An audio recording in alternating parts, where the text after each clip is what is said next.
नमस्कार दोस्तों। मुझे लगा नहीं था कि इस मुद्दे पर किसी वीडियो बनाने की आवश्यकता पड़ेगी ऐसे, बट मुझे लग रहा है इसकी ज़रूरत है बहुत आज की डेट में। जैसे कि आप सभी जानते हैं कि जो चाइना और इंडिया के बीच में स्टैंड ऑफ चल रहा है लद्दाख बॉर्डर पर, उसके अंदर हमारे 20 के करीब जवान वीरगति को प्राप्त हो चुके हैं। ये सुन के मुझे बहुत गुस्सा आया और लाचारी भी महसूस हुई कहीं ना कहीं कि ऐसा क्या है कि चाइना, जबकि कोरोना वायरस का इतनी वैश्विक महामारी चल रही है, उसके बावजूद भी वो इतने पंगे लेने पर अड़ा पड़ा है। ठीक है, कहीं ना कहीं से सोर्स से खबर आ रही है कि दूसरी तरफ भी बहुत कैजुअलिटीज हुई हैं चाइना के, जिसे काफी लोग मानने को अभी इनकार कर रहे हैं। बट उन लोगों का सोचिए जिनके परिवार में से वो जवान वीरगति को प्राप्त हुआ है, उनके लिए पूरी दुनिया उजड़ गई है उन लोगों की। कई सब बात सुनकर समझकर भी आप में रोष नहीं आता।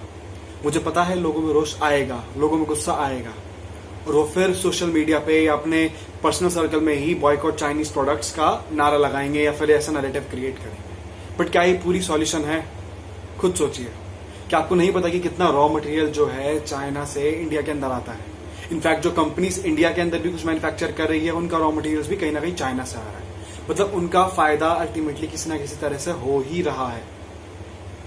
तो क्या कोई और सॉल्यूशन नहीं है जिससे हम एक इकोनॉमिक सुपर पावर बन सकें?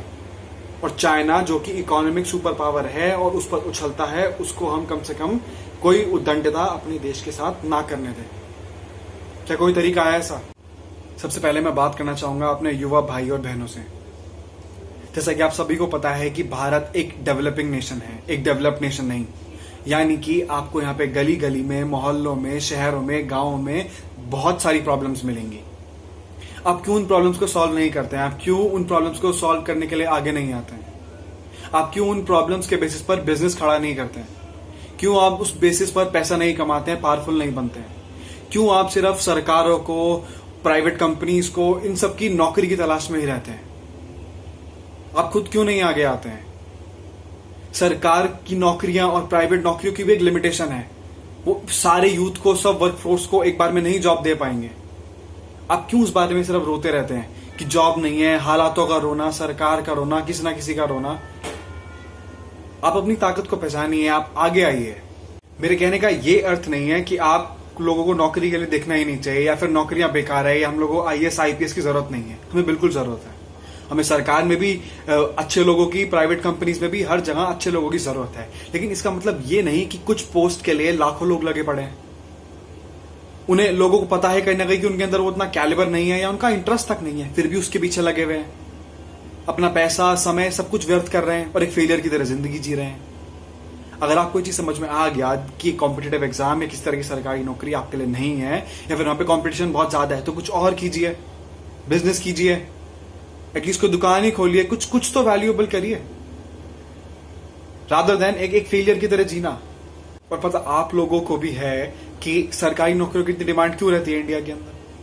क्योंकि कहीं ना कहीं लोग चाहते हैं बाबू बन के जिएंगे, लाल बत्ती की गाड़ी मिलेगी, नौकर चाकर रहेंगे।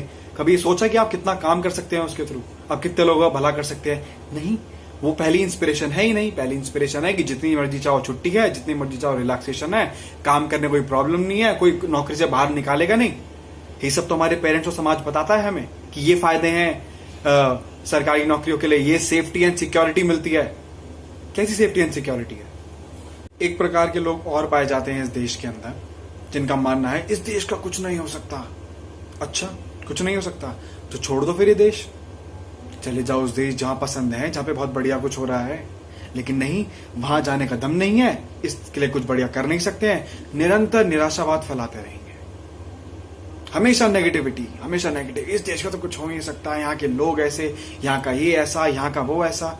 तुम कितने बढ़िया हो भाई? तुम क्या कंट्रीब्यूट कर रहे हो यहाँ की भलाई में? और काफी तादाद में ऐसे प्रकार के व्यक्ति भी मिल जाएंगे जो एक अलग ही आशावाद की दुनिया में रहते हैं। अरे, हिंदुस्तान इतना महान हुआ करता रहा, सोने की चिड़िया होता था, वो तो मुगल आ गए, अंग्रेज आ गए, कब तक ठीकरा फोड़ते रहोगे उनके सर पर? अब तो आप गुलाम नहीं हो, अब तो यू आर फ्री मैन। क्यों नहीं करते कुछ? क्यों नहीं बढ़िया बनाते? सिर्फ बातें करने से कुछ अच्छा नहीं होगा। अपने स्वर्णिम इतिहास को बार बार स्मरण करने से किसी का कोई भला नहीं होने वाला।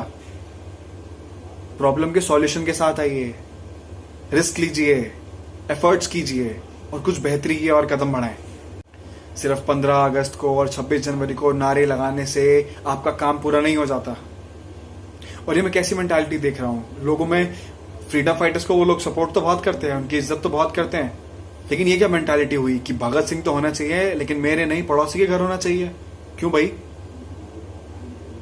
क्यों पेरेंट्स बच्चों को इतना बुजदिल, इतना कावर्ड बना रहे हैं? क्यों नहीं रिस्क नहीं लेने देते हैं? क्यों सेफ्टी सिक्योरिटी चाहते हैं वो अपनी लाइफ के अंदर सब कुछ कर जाएं? उनके सामने ही वो लोग शादी करें और क्या बोलते हैं अपना सारा जीवन यापन करें, सब उनकी सिक्योरिटी में। क्यों भाई इतना फट्टू समझते हो अपने बच्चों को?